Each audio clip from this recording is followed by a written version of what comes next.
Ntuli is accused number 5 in the case of Senzo Meyiwa. Yeah. Ntuli, as we speak, he's doing 6 life sentences.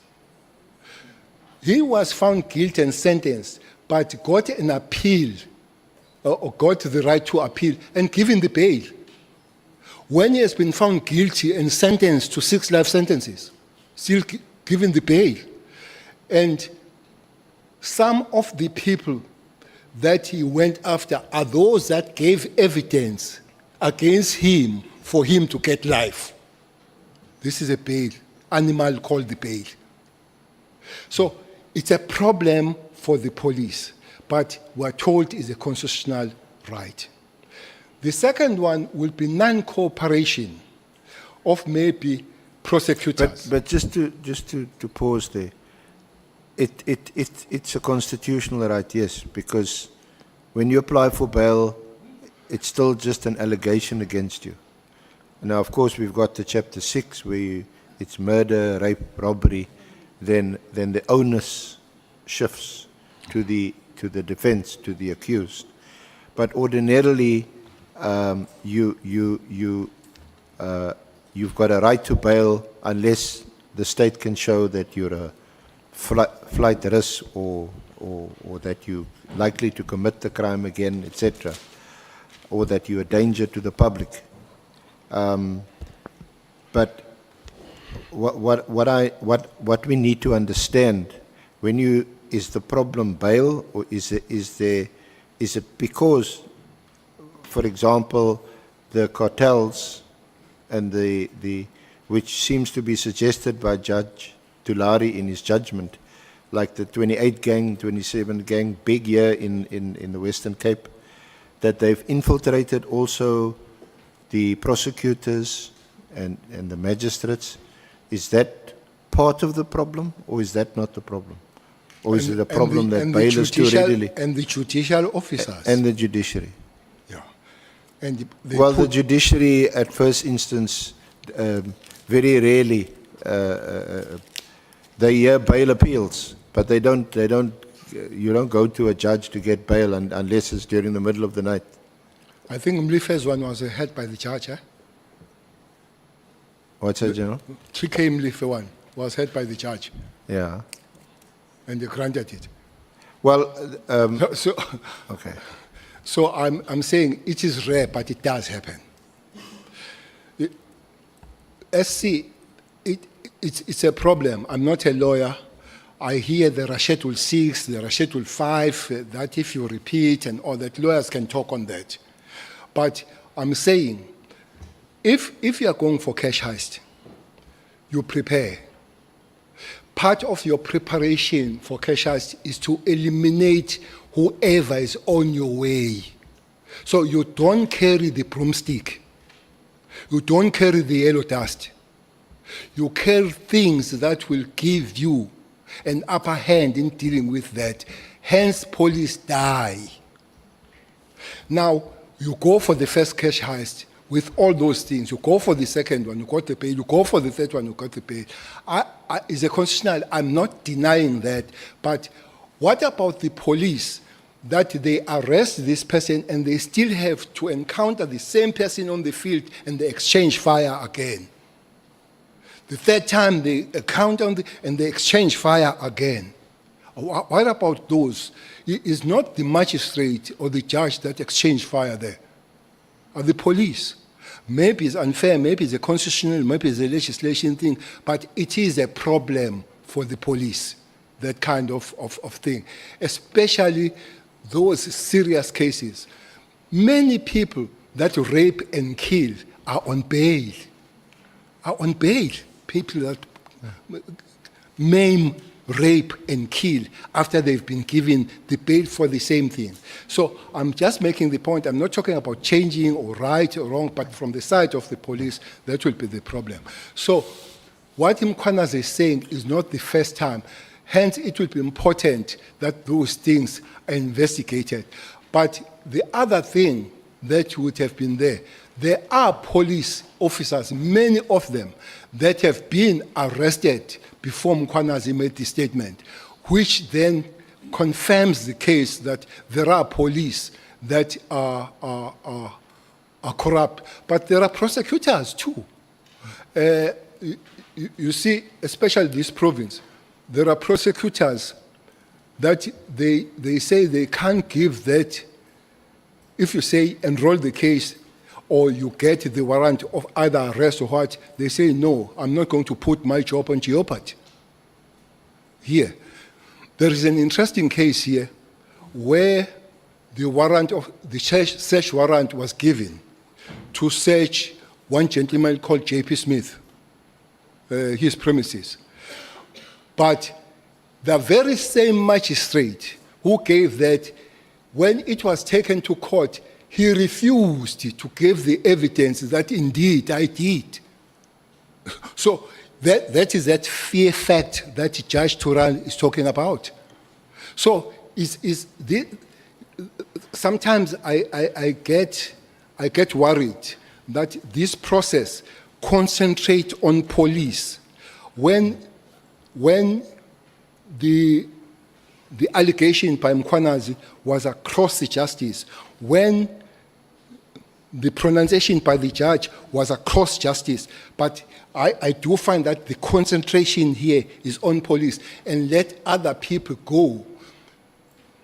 SC, the biggest crime in South Africa is planned in prisons. There where the real planning takes place, in prisons. I hear less about that. You see, we arrested one guy here called Bara. Well, he was shot and killed with the exchange of the police somewhere in Eastern Cape. Bara was a young man of 30 years, and he was charged with 19 dead bodies. He was 30 years himself, was a teacher by profession here at Kailish. He was charged with 19 dead bodies. Were arrested, taken to Polsmo. He was found in Polsmo with 30 live ammunition, bullets, in prison. I'm sure he did not walk with them there. I'm sure it's not other prisoners. It's somebody that brought those things. We're told he was waiting for the gun, which means was going to use. So that chain, for me, I find it limited here to police. When there is this problem from the very beginning, which is the police, to the very end, which is the correctional service. Yeah, that's what General Mkhwanazi also, he includes correctional services. I hope somebody will look at the correctional service. How do they communicate? If you go to any correctional center today and you take cellular at 11 and you go there at 5, you'll find the new ones. You'll find the new. Who bring them? And those cellular, they don't walk there. That here we are, phone. Somebody brings them there. And who is that? You see, we are phoned from prison. This guy phones me. He doesn't tell the name. He says, Pel, Ndos, he called me Ndos. Phone from somewhere in Escort. There are 3 people that are ready to go and kill Nkosi at Ulundi. They are having 3 AKs. They are in this lodge. He called by name. I phone Mkhwanazi. I say, Mkhwanazi, there is this thing. This guy refuses to tell you. Mkhwanazi goes there, he finds exactly that. He finds exactly that. 3 AKs, 5 of these guys there, ready to go and kill Nkosi. There was an exchange of fire. Some of those guys died. He finds exactly that. This information comes from prison. Okay, General, I'm sure you can give other examples, but you seem to confirm General Mkhwanazi's statement in that regard, that the correctional services is also infiltrated. And we know that from the now pretty notorious case of Thabo Bester, where you organize your own escape and you leave a body in your cell. But let's move on from there. Let's talk about the when you were appointed minister in 2018. and then the establishment of the interministerial committee. Chairperson, there have been a problem in KZN of political violence en masse, but after elections, it was some sort of organized kind of, and then the people were dying, especially at the level of local leadership politically and also the councillors. I've listened to say that it was more of the ANC councillors. No, it's across the board. Quite several of the NFP, ANC, IFP, even EFF, DA, as we speak now, we're dealing with those that are dealing with it. I left when they were dealing with it at Mkhwanazi, the councillor that killed the family, stood outside and burned the whole family and said his house has been burned. And I'm sure that guy didn't know that there's something called forensic. And the forensic discovered that he has done it, he has been sentenced and all that. It's happening. So, President visited the murder scene of Kashana Mchunu, who was a councillor there in Maritzburg. And from there, he made a call on the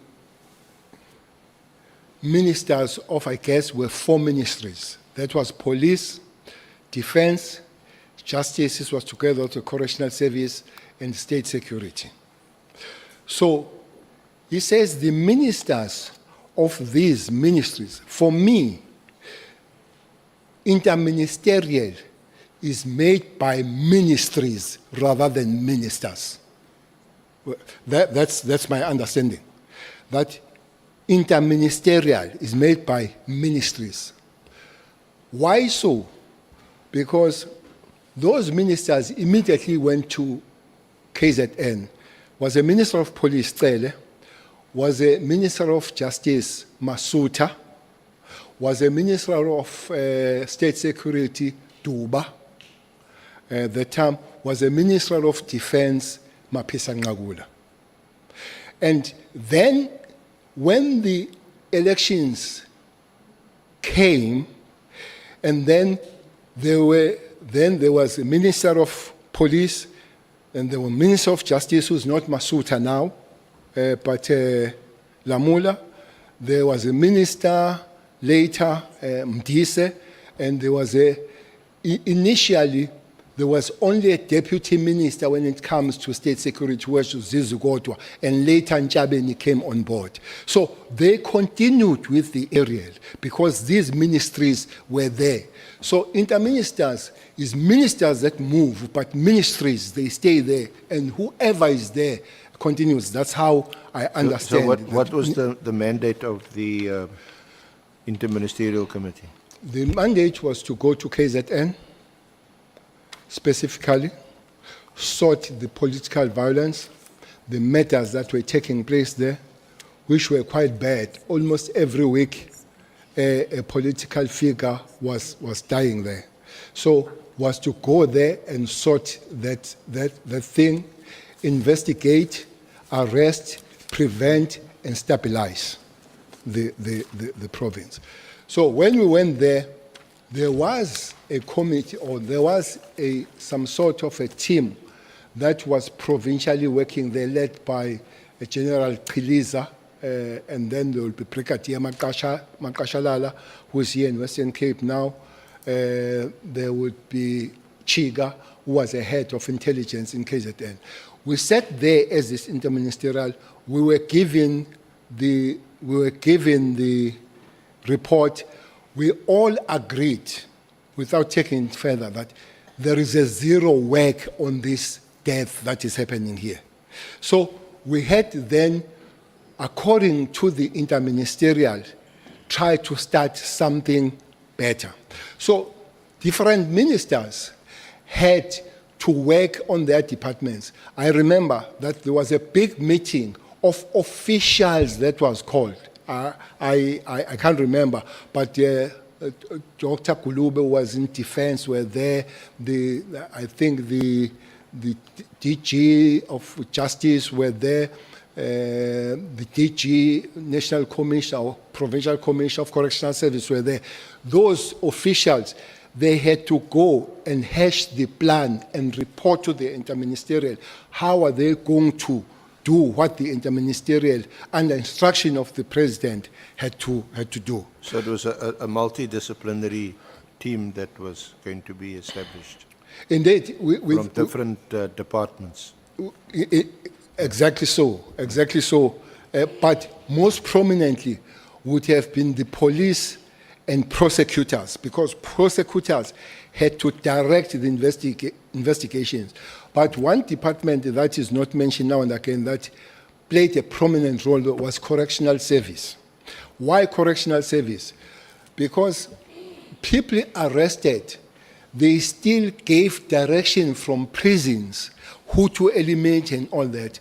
The only cutoff was to take people to Kokstad, so which is a prison where you can't communicate with anybody. So the Minister of Correctional Service had to make the way and open that most of people that are arrested under this killing must be taken there. The other thing that was requested there, these cases were delaying, so was if we could get the special courts to deal with them so that they're gone through and then people are arrested and all that. So these departments were really working together from the ministers to the top officials and down to the real team that was working down there. General, can I just refresh your memory? Can you go to Annexure BC2, which is on page 11. It's an annexure. Annexure. BC2 on page 11. BC2. You got it? I'm going to tell you the annexure.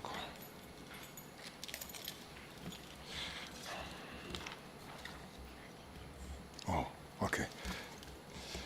You see, those are described as speaker notes by the Minister of Police, Becky Cele, political killings, and it is dated the 3rd of, is that August? 3rd of August, 2018. Do you want Yes, to sir, run through that? Because this would have been immediately or shortly after, no, not immediately, shortly after the establishment of the task team. So you'll see a number of very relevant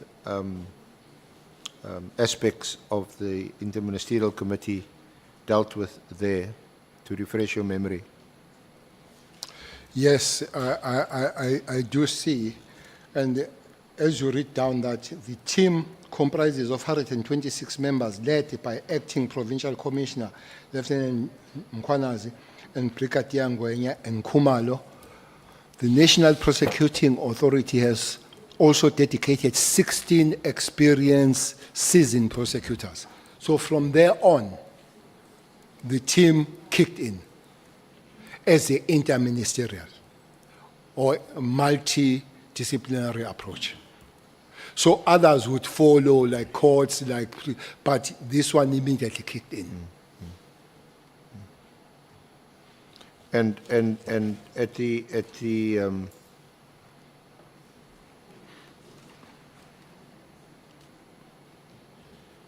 and subsequent to this, the Mkhwanazi and Khumalo, they would report on a 2-yearly base, or they would report to the Interministerial Committee twice a year on progress or on what they were doing, and you would then hold a press conference, the IMC, and you were because you're the key person involved as Minister of Police, you would then address the media based on the reports you were getting from the political killing stars team? Well, there were several of these briefings. People responsible were invited to go So down. if you're there, you can see, I'm referring to, go to page 16 also of the annexures, Page 16.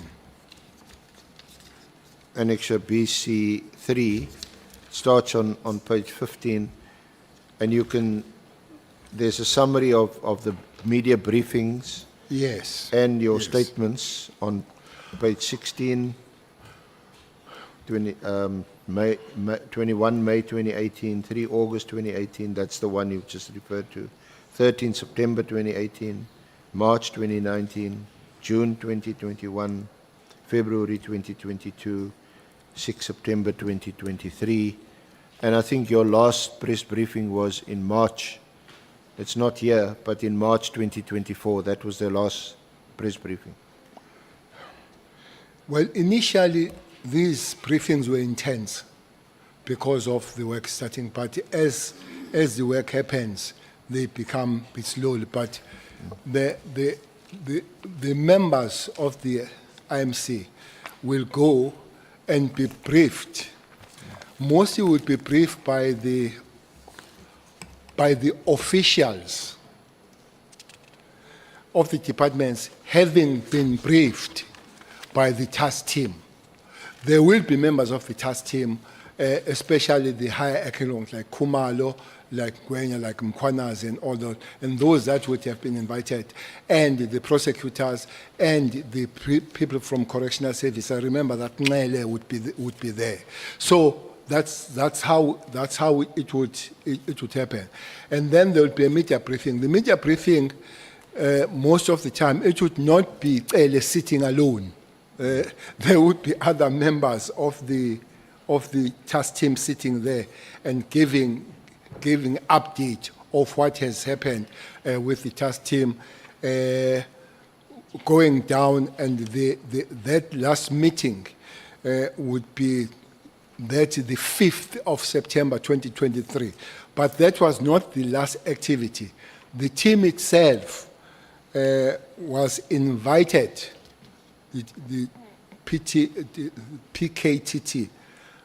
I saw some N on it now. I'm not sure about it. So Minister Mchunu put the N there Okay. in front.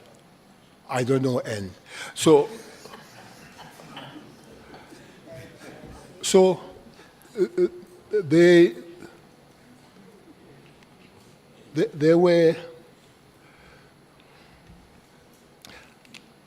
there are two things towards the end, towards the election, that this team was doing.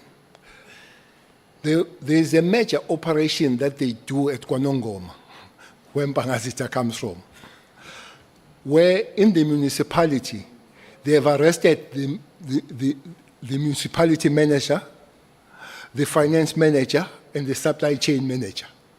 They are all arrested by this team.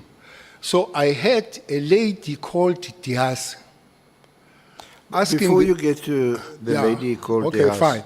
Can Asking- I please interject you? Okay. You referred also to the 5th of September. That's 2023. That's an important meeting, an interministerial committee meeting. Can I refer you to paragraph 47 on page 17 of your statement?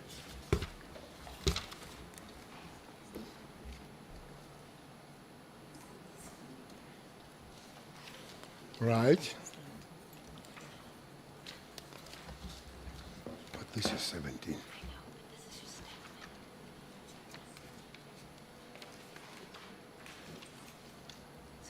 Okay.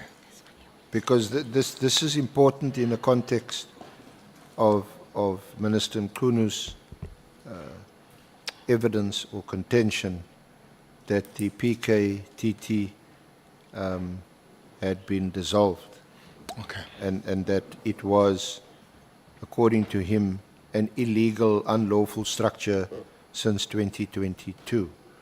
So just talk us through some decisions that were taken at that meeting on the 5th of September, and who was in attendance? Well, I'm sure the whole minutes could be available.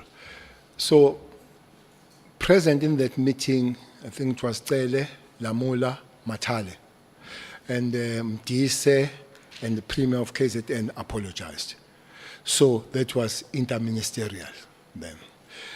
And then I think 4 resolutions, that is on the 5th of September,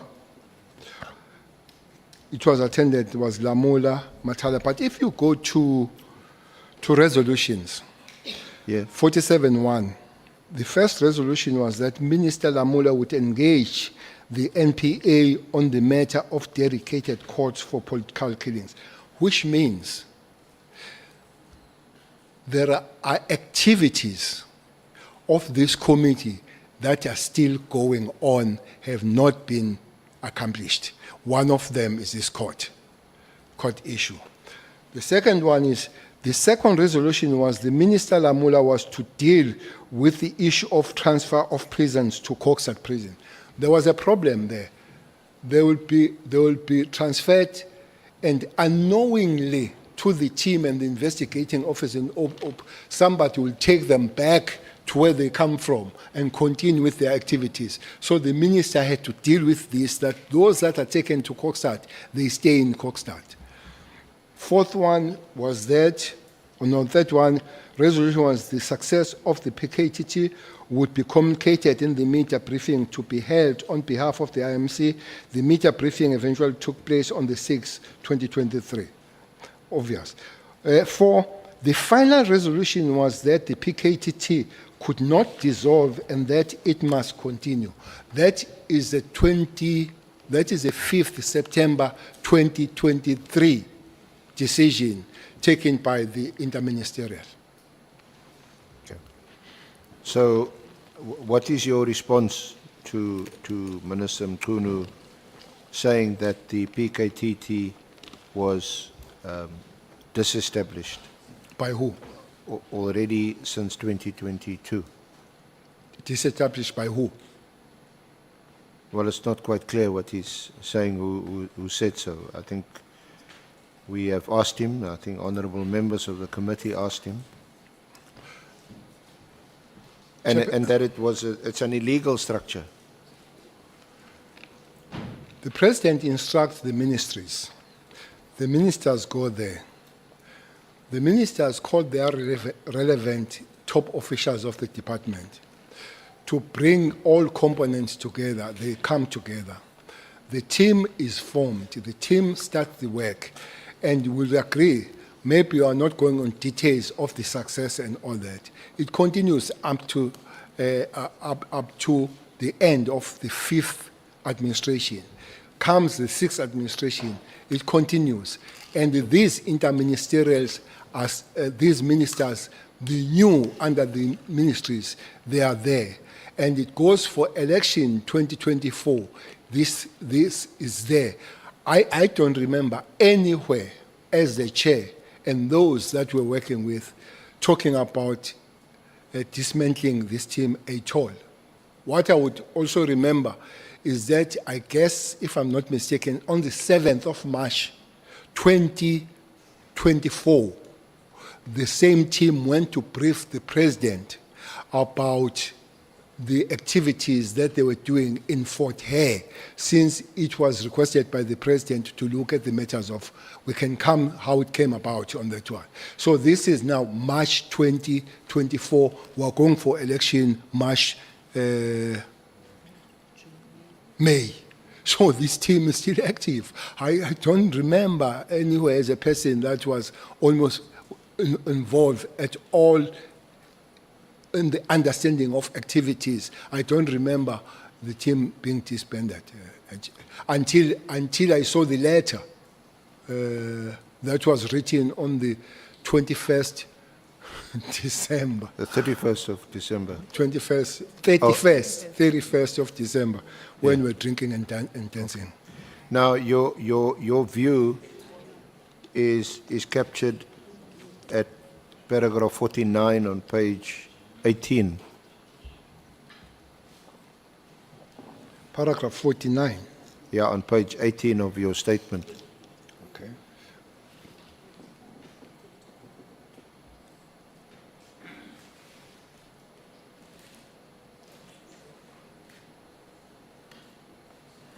Yes, it is there. That's how. You that's how I look at you want to read that into the record? In my view, PKTT was established by the IMC under the leadership of the President, and therefore only the IMC could disestablish it. I have heard in these proceedings the submission that no IMC had been established under the 7th administration.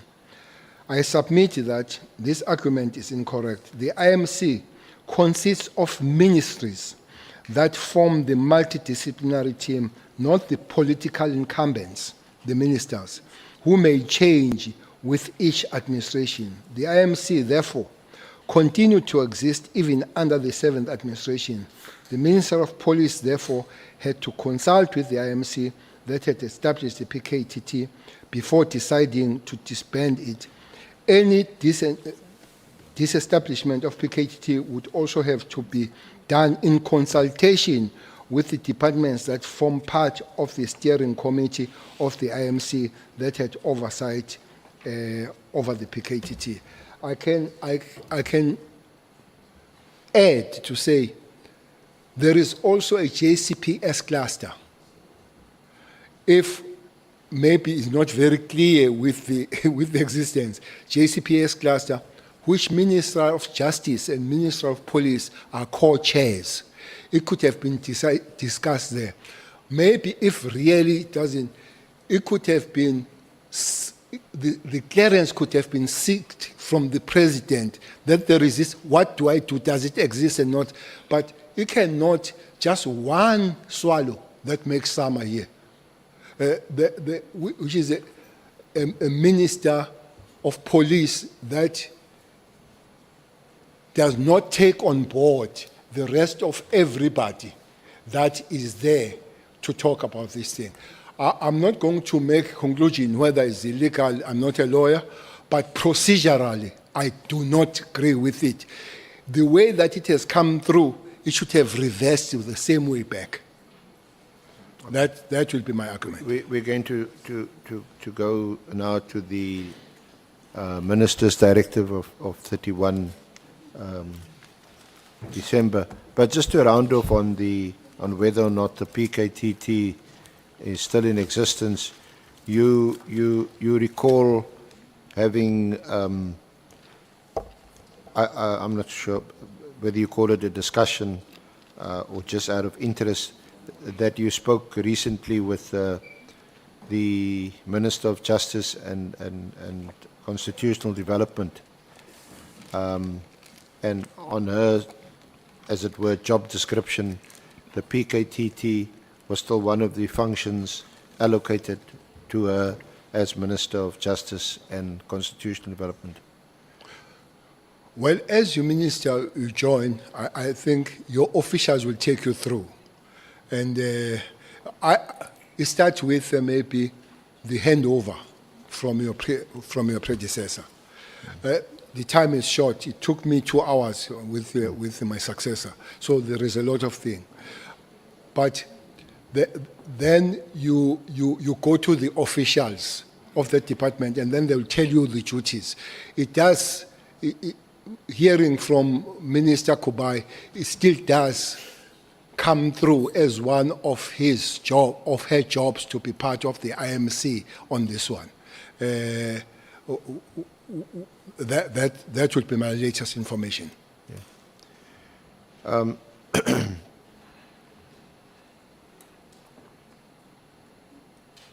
The directive of the 31st of December 2024, you'll find it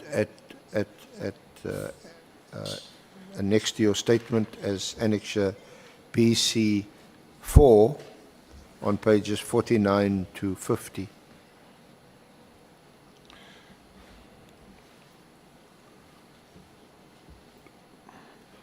Have you got it there, General? Yeah, I have it. Thanks.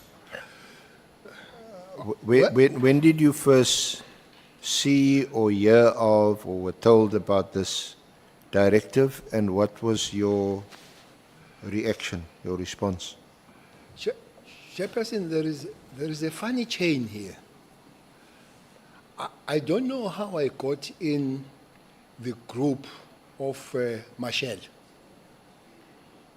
I'm in that group, A WhatsApp group. this WhatsApp group. You be careful of these WhatsApps. I never write, but most of these things come from that Marshall thing. Who's all on that group? Marshall and his husband and her husband, Yeah. Morgan. So those are expensive, but there are other ones. I think it's Huela, and then there are people that they correspond with. There is hashtag Minister of Police. There is hashtag Adams, I think is a member of Parliament. There was a hashtag chair of Portfolio Committee. I don't know if he's still there, but he was also corresponding very closely with the Michelle.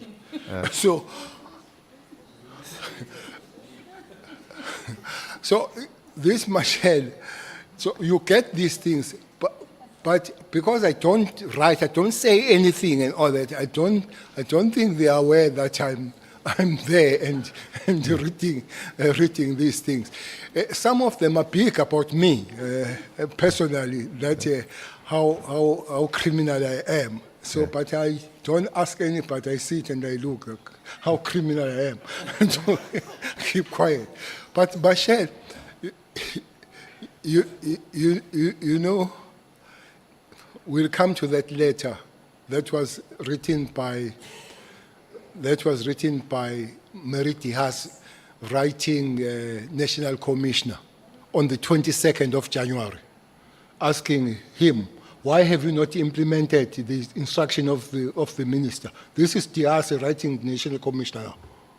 And that letter, I think it was 12 hours, that it was also on Michelle. But Michelle is quite big. So I received these things from Michelle. I hope they won't disestablish me now out of... Not immediately anyway. Out of, because it provides a good information, what's the thinking about this hashtag minister, him, and they also pray and all the, sometimes they speak a lot of Sotho, so then I'll have a problem, but when they speak English and all that.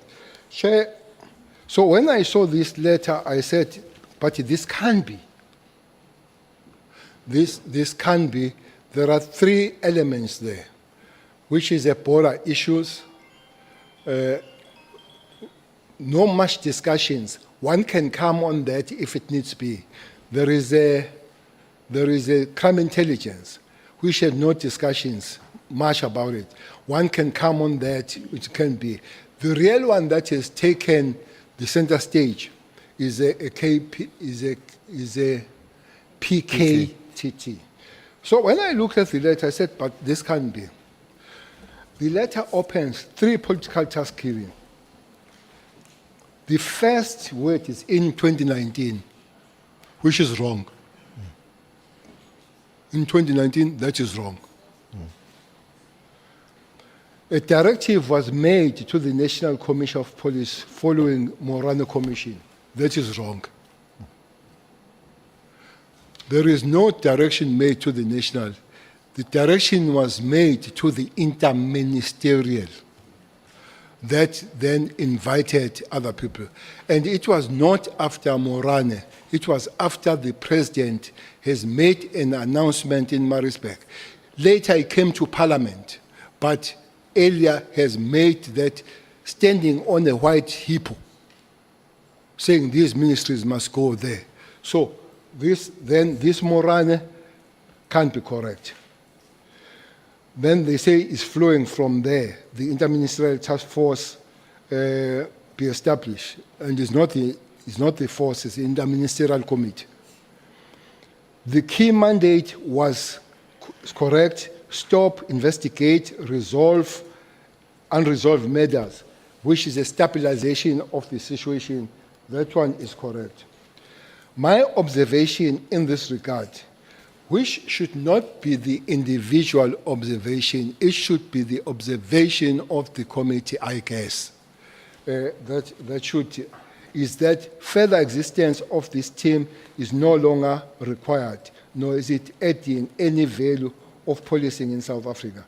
I therefore direct that the political task team be disestablished immediately. Further, that a preliminary report in this regard be submitted to the minister by the 20th. Observing it, if it were me, I would have said, give me the report on the 20th of this task team. And armed with the report, then I would know what decision I'm taking. But to dismantle, and when the report, what is the report for now? Because the decision is taken. But it goes on to say, this is 20th of January. The final and closing report must be submitted to the Ministry Management Executive Committee meeting in January 2025, the date of which will be communicated as soon as possible. It does look like there is an issue with this January. Well, the letter is written few hours before January. Yes, it's December, but it's 5. We are just to come to January. The letter is written, and then give report 20th January.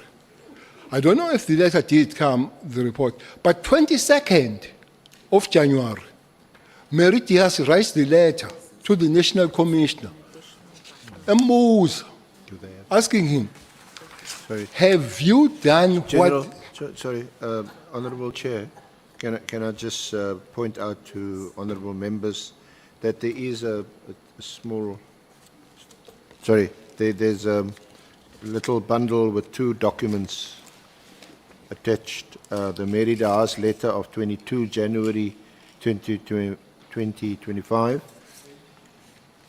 page 1 to 2, and then there's an article on political killings, political interference,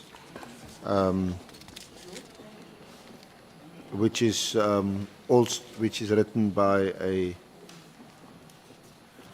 Christine, but quotes extensively Professor De Haas.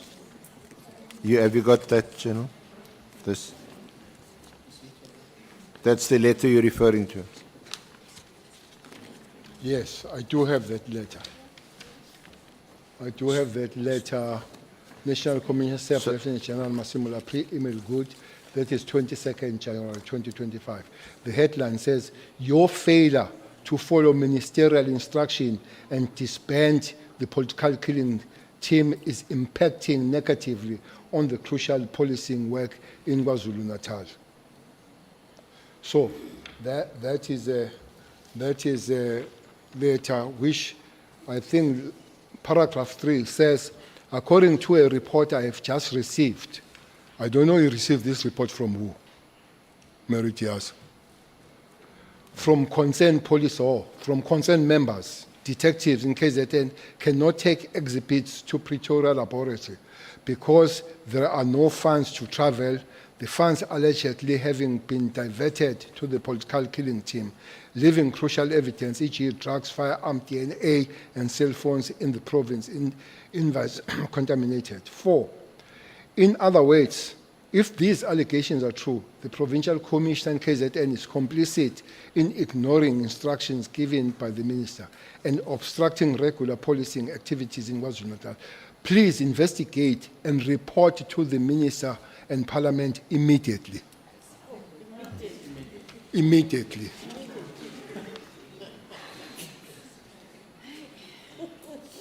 So you were saying you were somehow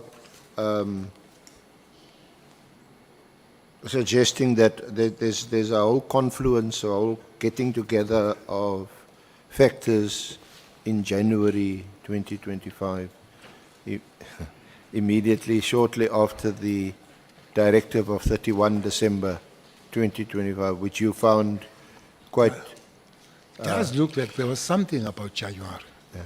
I don't know what is it. But my take with all this process, Chairperson, it starts with Mary writing the letter on October. And I found some similarities of the content of the letter, because this immediately is also there in that letter.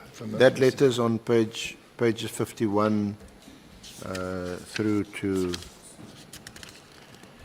58. That is October. So then there is a discussion of a certain stain on his written opinion piece, if it is opinion piece. Very excited to say the minister or the professor has instructed the national commissioner to disband. And 31st January happens, 31st December happens. And January, Mary, who wrote in October, comes back now, not to the minister now, to the national commissioner. The report must come on the 20th. Mary is very close to understanding whether the report has come on the 20th. But 22nd, we are bad. She's asking if that has been done. So it's my take, my genesis of my problem with this is Mary having played quite a big role. I must admit, the Mkhwanazi allegation at the later stage of cartels and all that, I don't understand that much until I hear from Mkhwanazi and what is happening. But my take is that I've seen Mary driving this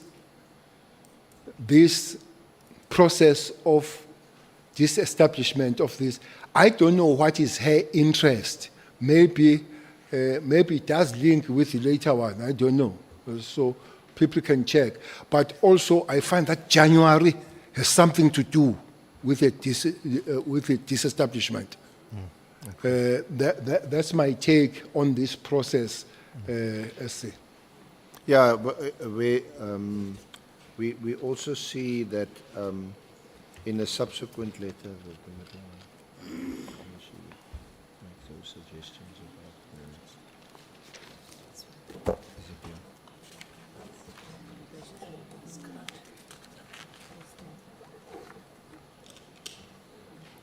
in fact, we also, I think I've flagged it. Excuse me, Minister.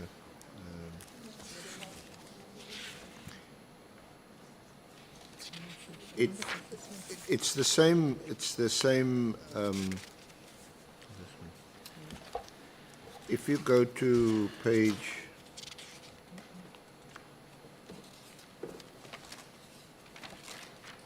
60, go to BC 7, General.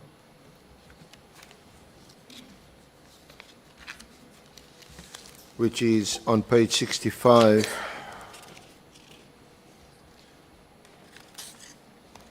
Page 65. To 70. Right, yes. Yeah.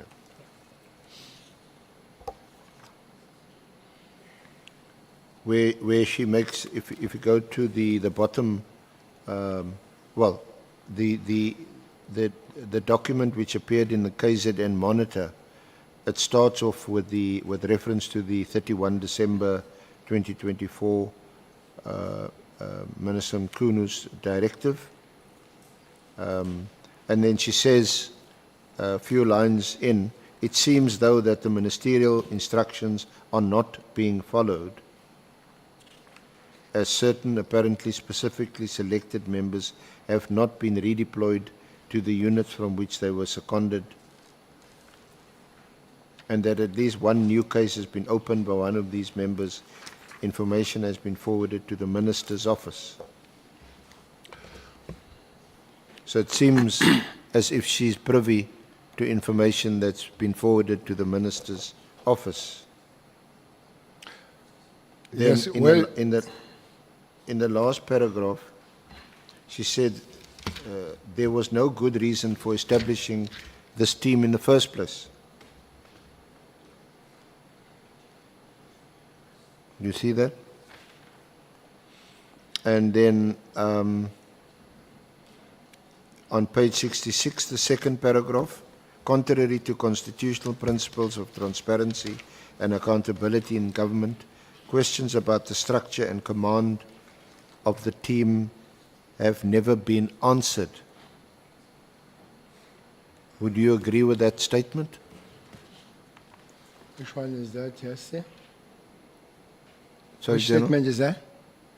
page 66, the see. second paragraph, the first few lines, where she says that questions about the structure and command of the team have never been answered.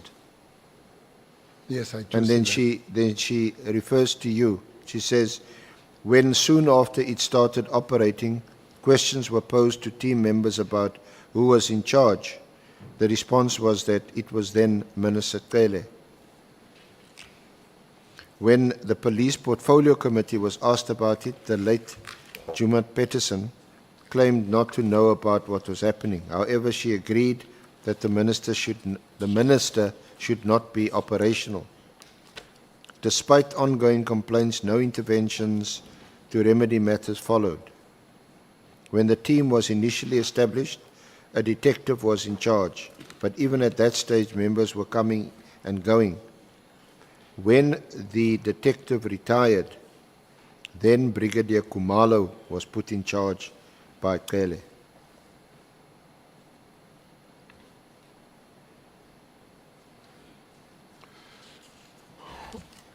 Well, I met Khumalo when the team was established, 2018.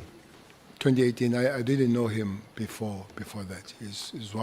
He was a brigadier. Very few, I think Mkhwanazi was a brigadier, and among the brigadiers, I would know him and maybe those that were in communication. But brigadiers are quite far to know them all. So Khumalo, I didn't know him. That's the first one. The second one, SC. Ministers of police are just unlucky. They appoint nobody. They appoint nobody. Even the national commissioners, they don't appoint them. The president does. And then the commissioners appoint the structure as per the constitution of command and control. So there is no minister. If I have any... We discussed this, but in terms of the Police Act, the minister appoints the head of the Hawks. Yeah, that's the only person, But according no to the other law. appointments is you the say only are person made by that the you minister. appoint, yes. So that the Hawks. But when it comes to the South African Police Service and all that, that is so Cele could not then have been appointed Khumalo. Even if Cele wanted to appoint Khumalo, had to explain to the rest of the ministers that were part of the interministerial what is this. So the issue of Khumalo, knowing him, whether it's investigator, whether it's in crime situation or crime intelligence, really I wouldn't know. This is a researcher talking. So she can't just research that ministers don't appoint an accomplished researcher. She can't research that and know that ministers don't appoint when it comes to police. So the chairperson, there is even the issue of DTGs. I explained who Lieutenant Generals are. They are DTGs. In government, DTGs are appointed by cabinet. So DTGs, you motivate, you interview, and you submit to cabinet, and the cabinet agrees or disagrees, but not with the police. The commissioner announces in the morning that you are now Lieutenant Colonel. So you are Lieutenant General.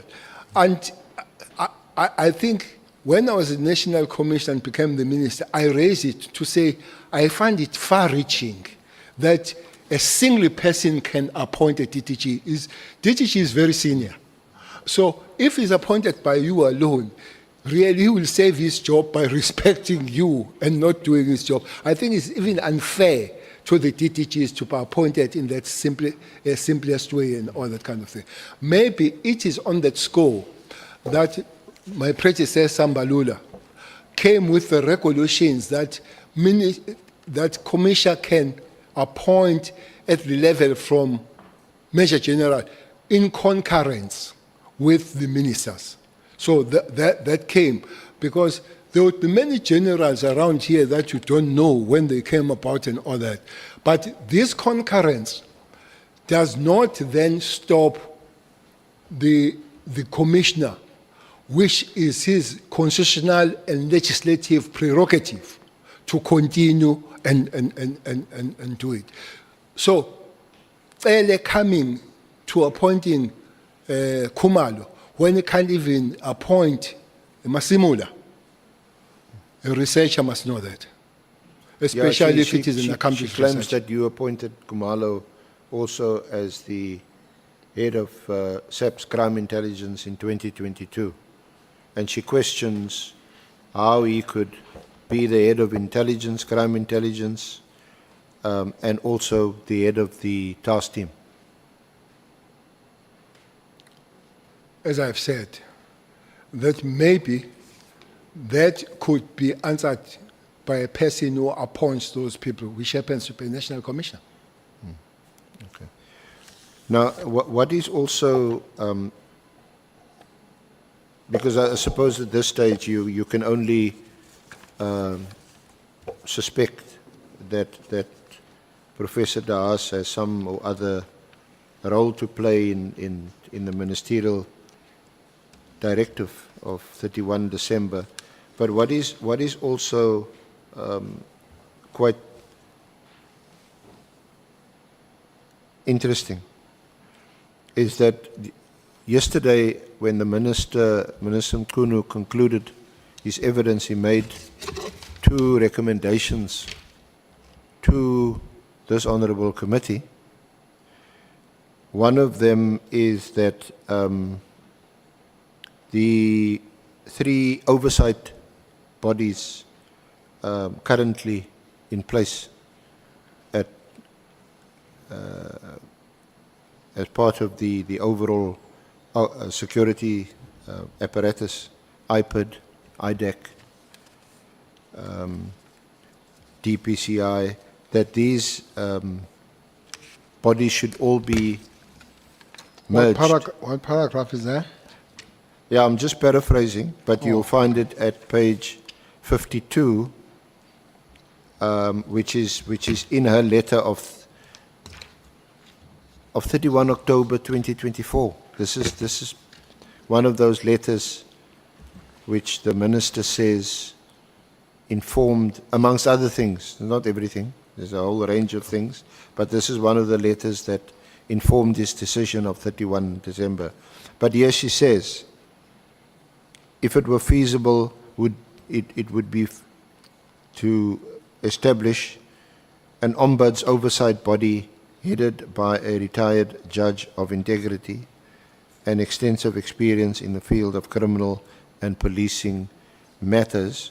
So that's the one, and then the other recommendation you'll find in her piece in the KZN Monitor on page 69 and 70, that where she says on page 69 at the bottom, the dismantlement of this task team has been long overdue, but the continuing irregular activities, ignoring a legitimate ministerial instruction, require sanctions to be brought against its leadership. The next step must also include a full audit of the expenses, including whether they are being met from provincial budgets or even from crime intelligence services, which Khumalo also heads. So that would you also find that interesting? There seems to be a correlation between what she contends, claims in her writings, and decisions taken by Minister Mchunu.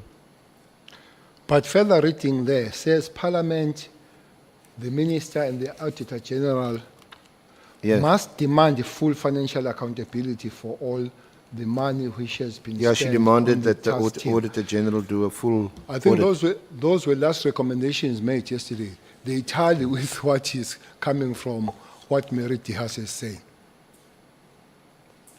Yeah. Did you speak to Minister Mchunu about his directive of 31 December 2024? Well, I had the comfort of handing over to Minister Mchunu. I think we spent about 2 hours at Bachais. As I left the office, I said, I'm a phone away. This could be a difficult environment, I must say. That environment is difficult and energy sapping to be a Minister of Police. Energy sapping. Yeah, no doubt about it. It's energy sapping. It's one of the most difficult jobs to be a Minister of Police. So I said, you pick up and you talk. Well, that did not happen. I don't think I've ever received a call until I see these things, and I approach him somewhere in January in one of the meetings to say, I see these letters from Auntie Mary. Can we talk about it so that we see how they go? Because my main fear was a wrong genesis of the letter he has written. That the genesis of the letter was wrong. There is no morale here and all that kind of thing. There is no 2019. So maybe if the better information comes, and I don't think I was entertained. I was told that the process is going to continue and no stoppage. And I think the 13th in Khayelitsha, I went to the president. I said, Mr. President, can you pull us together with Minister Mchunu, maybe yourself or just 2 of us, to take one through on the matters. So that was on January 8th? Yeah, but January 8th was When on you January met with the 13th. president? It was on 13th, not 8th. And then there was no comfort in trying to have that communication. So, indeed, then we did not talk about the matter. Okay, Senior Counsel, may we afford Honorable Malema a chance?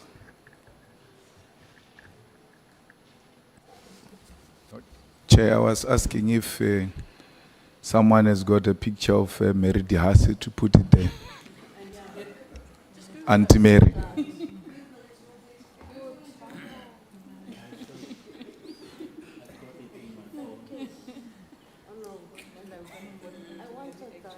Mbangazita, do you want to respond?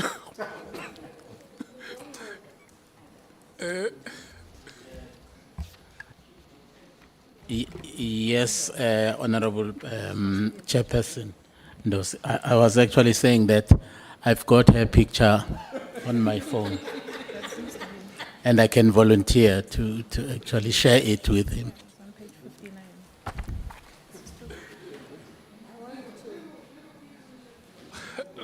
No, the indication I Page get is 59, that page 59. the honorable member will assist the legal team to have the picture. After break, we will have it. Thank you so much. It's not for me. I'm saying you must flight her there so the society can see this person. And Honorable Bredenbach says Google. She assumes every South African has got Google, access to Google and data. No, we, SC, May I continue? Sorry. when we break, Mbangazita will help you to get that picture and before when we resume the proceedings after break, we will flight it there. It is in the pack, Honourable Chair. It's in the pack. Page 59. Yeah, but the statement which is being made is that this parliament is for the people of South Africa. It's not for us who are sitting here. May I continue, Honourable Chair? Sorry, Minister. So you met with the Minister that sometime in January also? Yes, we're in the same meeting, but And January the 8th, you also raised this with the President. Just tell us a bit more about your discussions with the President, or was it even a discussion? no, absolutely not a discussion, because we're just busy. I said, Mr. President, can you help? I need to speak to the minister about the political task team. If you could organize the meeting, the three of us or him and me, because I've tried, I failed. So that was the end. But I never discussed anything with the President on that matter. It was a request if the meeting could be facilitated. Now clearly, when you heard or saw the directive, you were not in favor, or put another way, you were opposed to the disestablishment of the task team. Two main things that would have made me opposed to it. The procedures of it, how it came about, for me it had to reverse that way. That's the first one. The second one, Chair, the letter says there's no value and has achieved nothing. Yeah. Maybe that's not the letter per se, but it's in the contents of Mary that has achieved nothing. He even accused that it was not supposed to be there. He should have taken President to court for it not to be there. But that it has no value and all, I would not agree. Chairperson, in that province,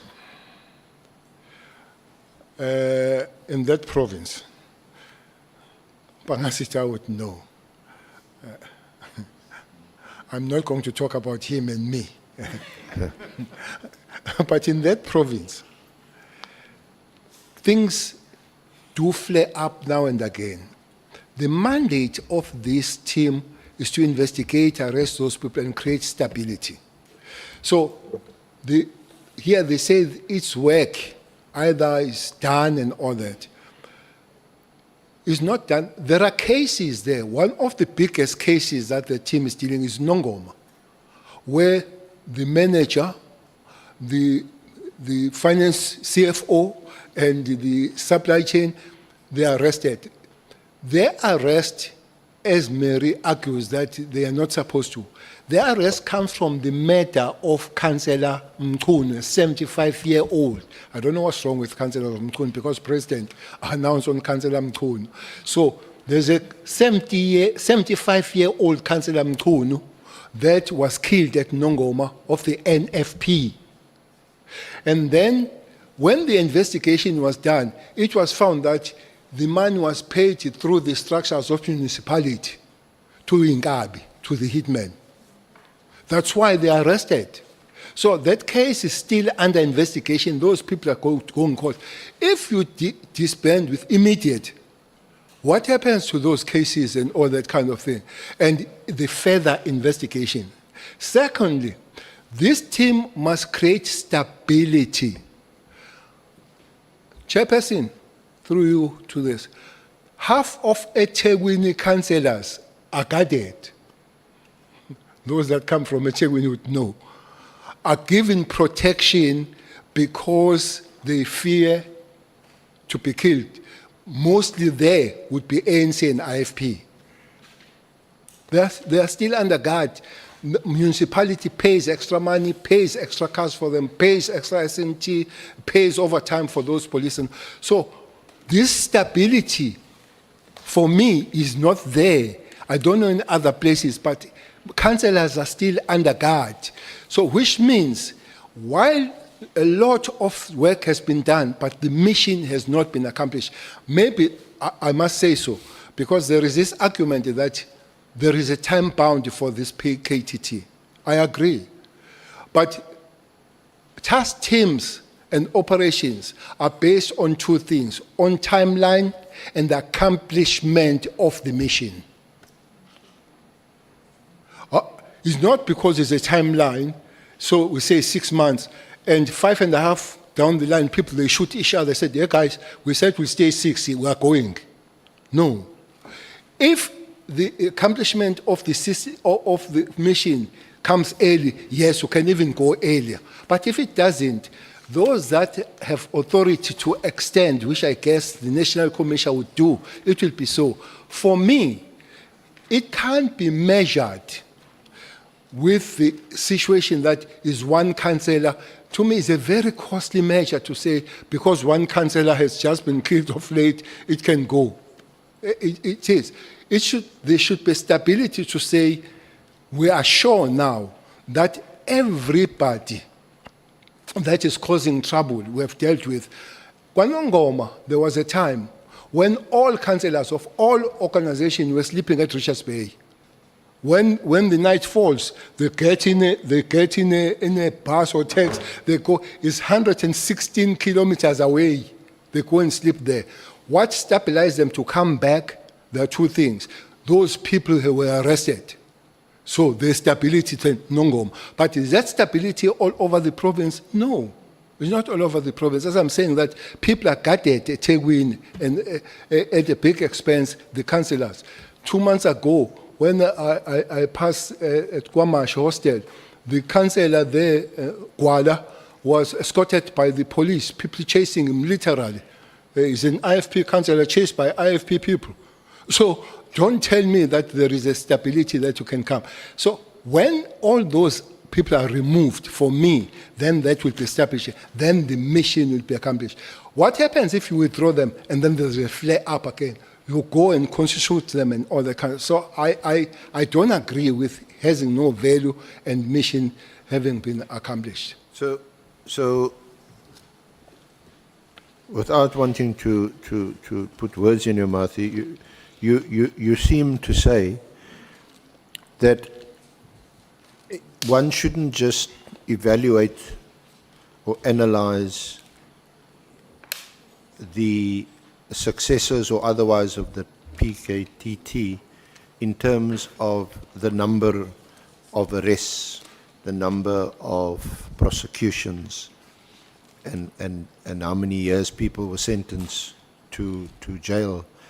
But where there is a period of relative calm, it could, or in your view, that's also due to the continued presence of the task team.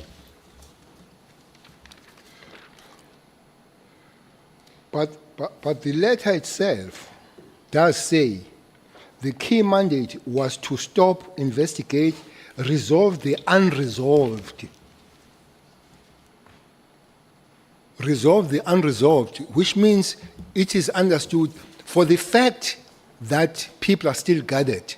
For the fact that an investigation in some municipalities, there are cases that are unresolved that need to be followed and resolved. Even the letter understands. So why do you then stop when the mission has not been accomplished? What about one of the minister's reasons or arguments also that all South Africans, all of us, deserve and are entitled to protection and to be safe, and not only a selected province or a selected group of people, like in this case, politicians, mostly councillors, but he points, for example, to murders here on the Cape Flats, as you well know, and in other parts of the country now, Westbury, other parts that we read about almost daily. And for that reason, it's not just or equitable to just have a political task team that's focused on one province and one category of persons. Chairperson, is like saying you have a bread. Instead of buying the bread for those that don't have a bread, you take the bread from the ones that you all go hungry. Instead of buying the bread for those that they don't have the bread. I fully agree. We're all equal. But maybe the books that we have not equality does silently apply sometimes. Some are more equal than others. Chair, it's not true that it's only just team that takes money. From 2021, there's Operation Mkhwanazi. That is Nhlanhla, the cross-border crimes. In Cape Town, there is a Operation Thunder / Operation Lockdown, which takes, I don't have figures, but I would suspect that Cape Town one might be even taken more. When is my suspicion? For instance, if you bring 200 police from other provinces and they stay here at the cost of 800 rand a night, and then they go back and they bring the other lot, and they come with the cars. They don't just come alone. They come with the cars from those provinces who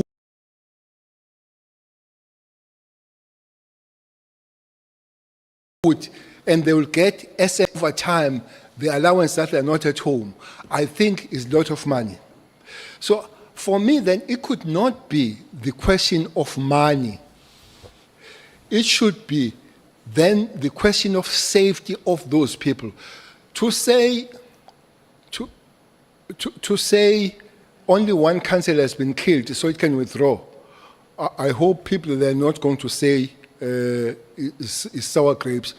So there is no minister has been shot, so withdraw the PSS. Because not one has been shot there. If your measurement is one dying, why don't you withdraw those that nobody has died? So maybe it's a sour grapes because I'm not there, I don't have the PSS. But I'm trying to show that that can't be the measurement, so that only one person died, so now you can withdraw. When you have expensive unit called PSS that is guarding safe people, and nobody talks about that. So for me, if you have the center of excellence, your effort is to expand it, rather than go and kill the where you have established excellence. That would be my argument.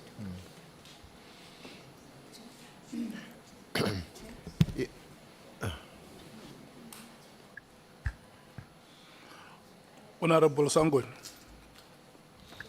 Much, Chairperson. No, I just need clarity on this example that Minister Mchunu is making. So he's saying because no minister has been shot, we should withdraw VIP protection for ministers. Is that the example that you are making, Minister?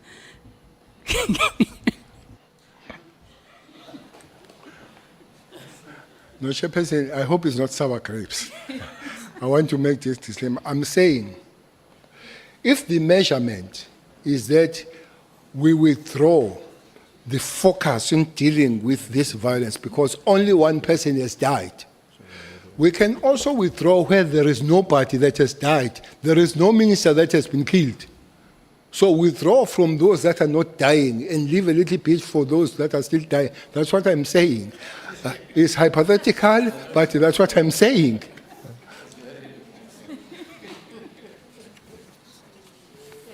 Do Sour grapes, I you know. want to make a follow-up, Honorable Asau? No, it's well said, General. SC? Thank you. Let's proceed. Thank- Proceed immediately. Yes, sir. General Kele, is there anything else you want to comment on the directive before we move on to another topic? Chairperson, I don't want to be unfair to Minister Mchunu to say it's cut and dry that you can't make suggestions. But for me, it would have been more sit down with the National Commissioner and say, that's how I see things.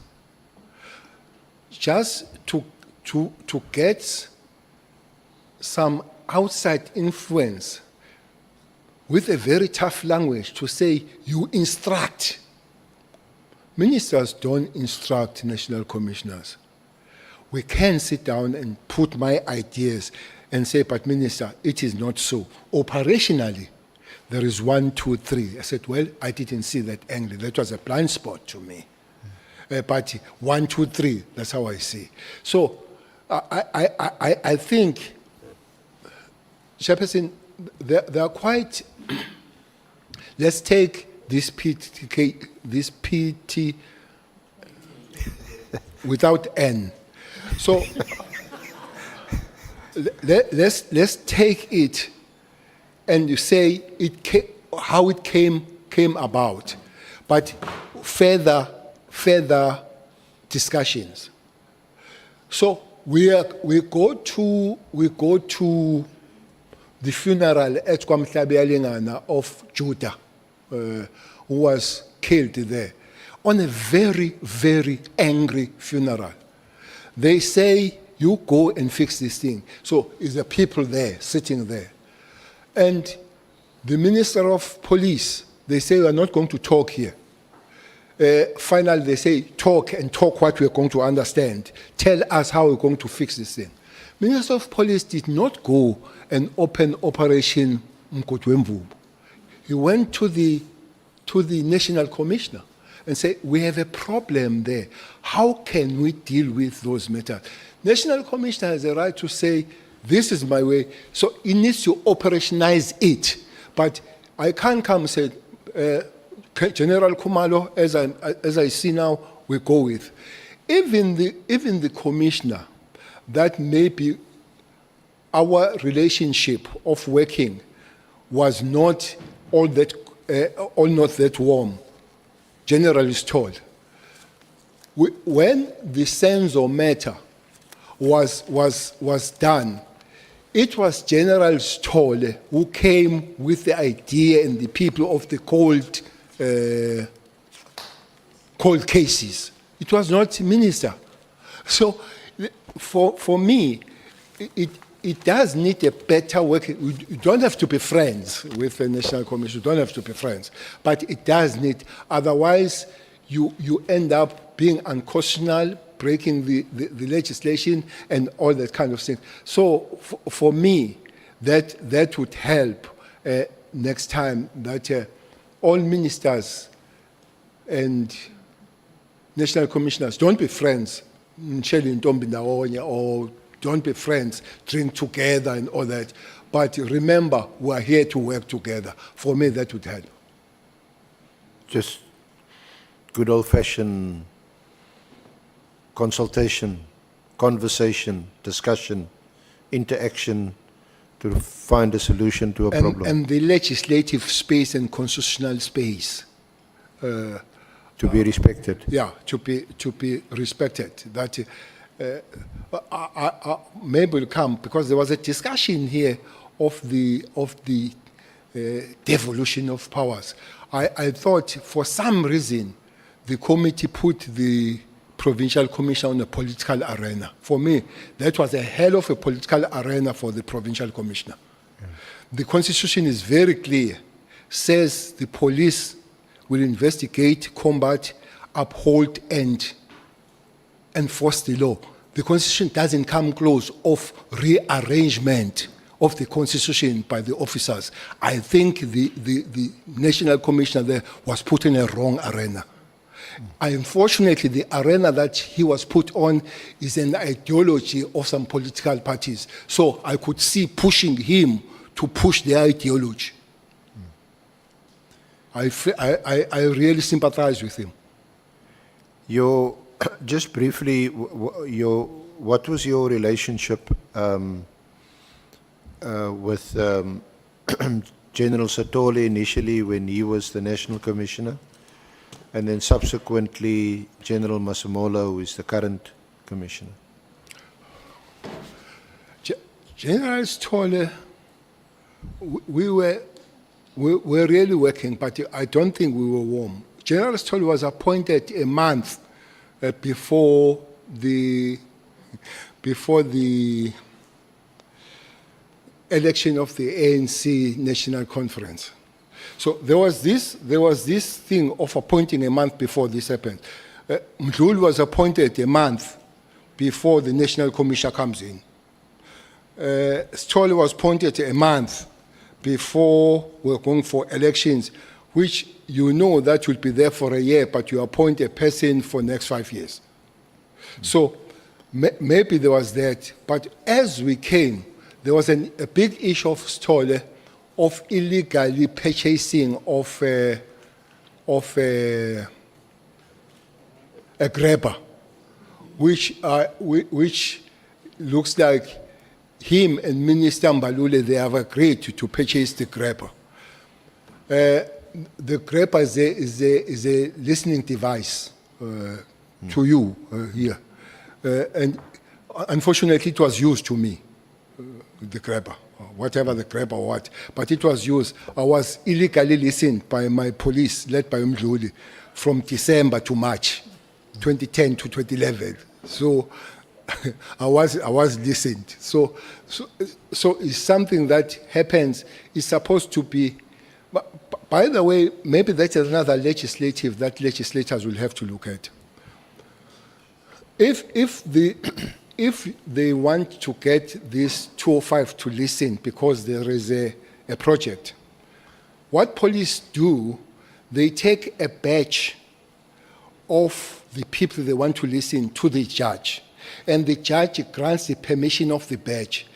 But in the badge, they can put the name of anybody. That's how they did with me. They put Jabulani Mdlalose, and they put a number of Cele. So the judge approves the badge. The judge should approve the individuals. I think the law must say so that we know that this is not abused to listen people that are not supposed to be listened. So that is a legislative, maybe, because I think in the things that is supposed to happen, people will have to look at the legislative matters. The other one, before I forget, it's a law of intelligence. Chairperson, that law, I think it rests with justice. It's such cumbersome law. If the Minister of Police wants to, in his or her department, buy the equipment to work on the devices of working for information, he needs to approach the Minister of Justice. The Minister of Justice needs to invite the Minister of State Security and the Minister of Defense. And as they agree, they invited the Minister of Communication. If one minister says no, that can't work. I find it very cumbersome. That's what happened July 21.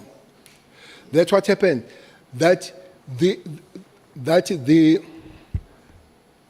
devices that were there could not be used because one minister said no to stop the spread of July 21. So